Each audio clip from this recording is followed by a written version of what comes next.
तो दो चार जगह घटना घटबे करेगी, ऐसी बात तो नहीं है। लगाया कि लालू जी जब सीएम थे उस दौर में अपहरण का डील जो है वो एक अन्य मार्ग में होता था, क्या सच्चाई है? नहीं नहीं, एक हमारे विधायक थे जाकिर हुसैन जी, उन पर ये लोग प्रेशर बना रहे थे, शहाबुद्दीन जी और लालू जी, ये वो जो उद्योगपति का अपहरण हुआ है वो तो तुम ऊपर ला दो, कहीं से ला दो उसको। वो बोला जो हम तो ये सब किए नहीं है तो हम कहाँ से ला देंगे, हमको क्या मतलब है, हम कोई अपहरण नहीं किए। तो हम लालू से बात किए थे, ये सब काम ठीक नहीं है, जो किया उसको आप पकड़िए। जो नौसिखिए बिहार में विपक्ष के नेता बने हैं, जिनको राजनीतिक ज्ञान अनुभव की आवश्यकता है, वैसे लोग बिहार में यह कहते फिर रहे हैं कि बिहार में कोई बदलाव नहीं हुआ। भी व्याकुल है कि मेरा दुर्योधन जो तेजस्वी यादव है कैसे मुख्यमंत्री बने, और भ्रष्टाचार का जो दुर्योधन है तेजस्वी यादव, उसको बनाने के लिए उन्होंने अपने सकल जितने भी धृतराष्ट्र ने कर्म किया था वैसे आंख पर पट्टी बांध करके बिहार को बर्बाद करने के लिए तैयार हैं। नौवां पास बेटा को कितना वो सफल करेंगे, क्योंकि जो व्यक्ति बजट को नहीं।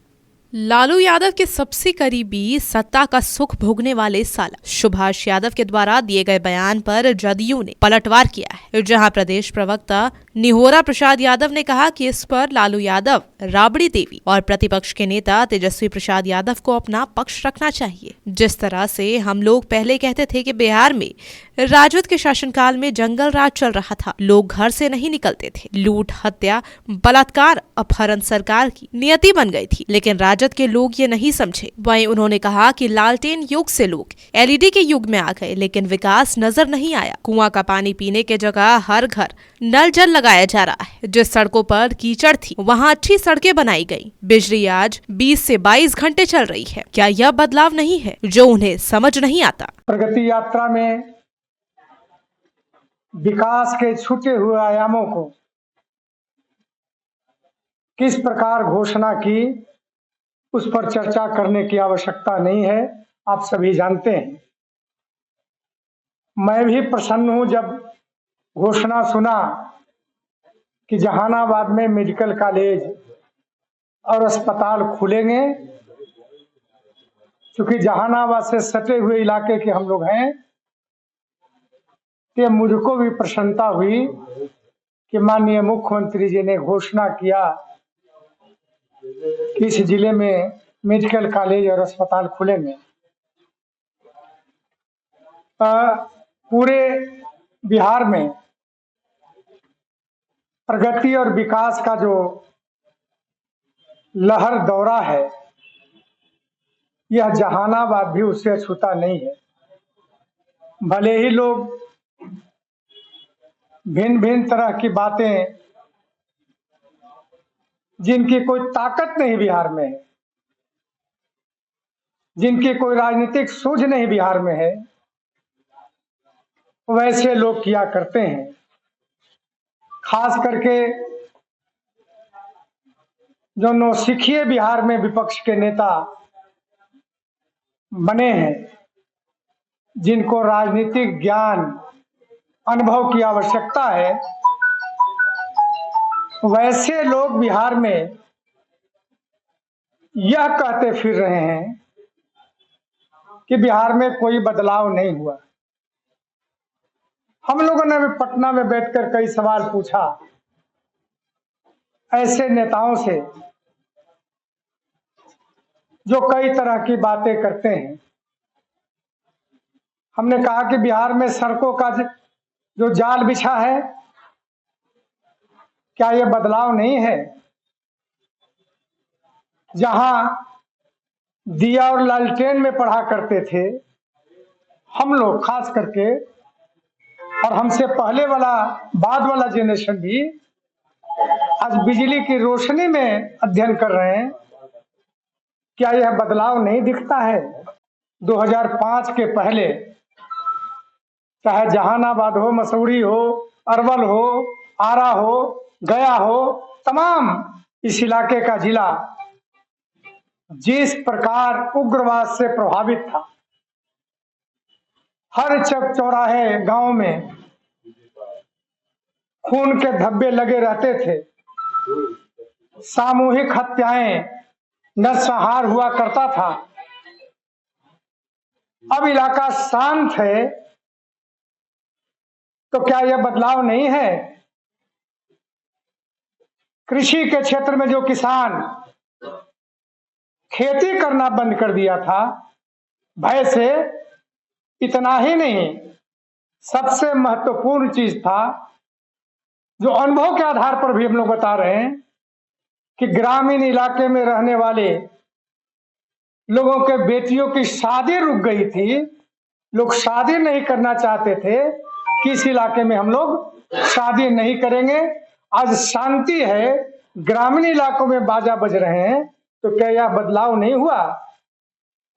पहले गांव में एक ही कुआं हुआ करता था जिससे लोग पानी का उपयोग करते थे, और महिलाएं रात में जाकर पानी लाती थी या सूर्योदय के पहले पानी अपने घर में रखती थी। आज हर घर में नल लग गया। क्या यह बदलाव नहीं हुआ है? जहां महिलाएं शौचालय के लिए अंधेरे का इंतजार किया करती थी, आज घर में शौचालय बन गया। क्या यह बदलाव नहीं हुआ है? तो ऐसे विपक्ष के लोग सवाल उठाते हैं बिहार में। हम लोग भी, जनता भी कहती है कि नीतीश कुमार जी और एनडीए की सरकार ने बदलाव बिहार में किया है। आज क्या स्थिति है? लॉ एंड ऑर्डर की बात करते हैं, यानी सबसे बड़ा आश्चर्य है कि जो स्वयं भ्रष्टाचार में लीन है, जिस पर भ्रष्टाचार के आरोप में मुकदमे हैं नेता प्रतिपक्ष पर, वह भ्रष्टाचार के खिलाफ बोल रहा है। मैं तो यह कहता हूं कि अगर भ्रष्टाचार के खिलाफ लड़ना है, बोलना है, तो उस समय बोले होते जब भ्रष्टाचार के पैसे से ऐशो आराम कर रहे थे, खाना खा रहे थे।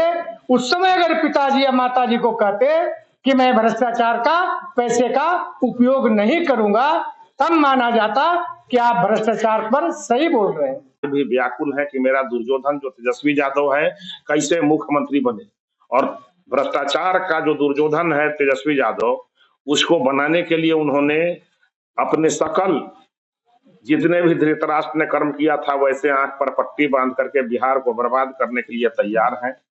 9वां पास बेटा को कितना वो सफल करेंगे, क्योंकि जो व्यक्ति बजट को नहीं समझ सका, केंद्र में यशस्वी प्रधानमंत्री श्री नरेंद्र मोदी जी के वित्त मंत्री श्रीमती निर्मला सीतारमन जी ने जो बजट पेश किया, उस बजट को वो व्यक्ति समझ नहीं सके और बिना बजट समझे हुए कहे कि तो बजट बिहार के लिए है ये नहीं, क्योंकि बिहार में दरभंगा जिला है कि नहीं है, कोसी है कि नहीं है, ये पूर्वांचल हमारे जो अरवल जहानाबाद के लोग जो नहरी क्षेत्र में रहने वाले हैं वो है कि नहीं। सारे लोगों के विकास के लिए 9 प्रमुख योजनाओं को बजट में प्रावधान किया गया था।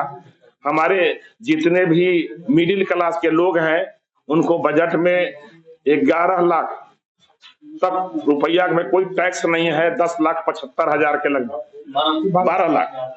तो अब सोच लीजिए कि इतने बड़ा घोषणा होने के बाद, आजादी के बाद इतना बड़ा इनकम टैक्स में रिबेट देने के बाद गरीबों मिडिल वर्ग के लिए जो काम यशस्वी प्रधानमंत्री जी ने किया और बिहार के मखाना उद्योग को दुनिया में प्रचलित कराने के लिए, मछली पालन के लिए, नहरों को विकास करने के लिए, हमारे एयरपोर्टों को विकास के लिए, ग्रीन सिटी के लिए, कॉरिडोर के लिए, और उतना ही नहीं हमारा मंदिर जो बोध गया का जो ये है, इस सब का विस्तारीकरण के लिए जो इतने तरह से प्रावधान किया गया, पूरे देश के विपक्ष बोल रहे थे कि यह तो बिहार का बजट है। तो बिहार को देश के यशस्वी प्रधानमंत्री जी किस तरह से देख रहे हैं, ये बजट में सारे लोगों को समझ में आ चुका है। और बिहार में हमारे यशस्वी माननीय मुख्यमंत्री श्री नीतीश कुमार जी के नेतृत्व में 2005 के बाद जो जहानाबाद भ्रष्टाचार नरसंहार के लिए जाना जाता था, अपराध के लिए जाना जाता था, अपहरण के लिए जाना जाता था, यहां से अरवल आप रात में नहीं जा सकते थे 6 बजे के बाद। वो स्थिति में एक से एक नरसंहार के लिए जहानाबाद और अरवल जो ज्वाइंट जिला था, लोग डर से कांपते थे उस जगह को आज जो है इतना अच्छा मेडिकल कॉलेज की घोषणा करके जाने वाले माननीय मुख्यमंत्री आज पूरा सुशासन स्थापित है पूरे जहानाबाद अरवल में। जहानाबाद के विकास के लिए, अरवल के विकास में, आप अरवल से आप भोजपुर डिस्ट्रिक्ट में आप जा सकते हैं। इतना बड़ा पुल माननीय मुख्यमंत्री नीतीश कुमार जी का देन है। जहानाबाद से पंकज के साथ कोयलांचल लाइव डेस्क।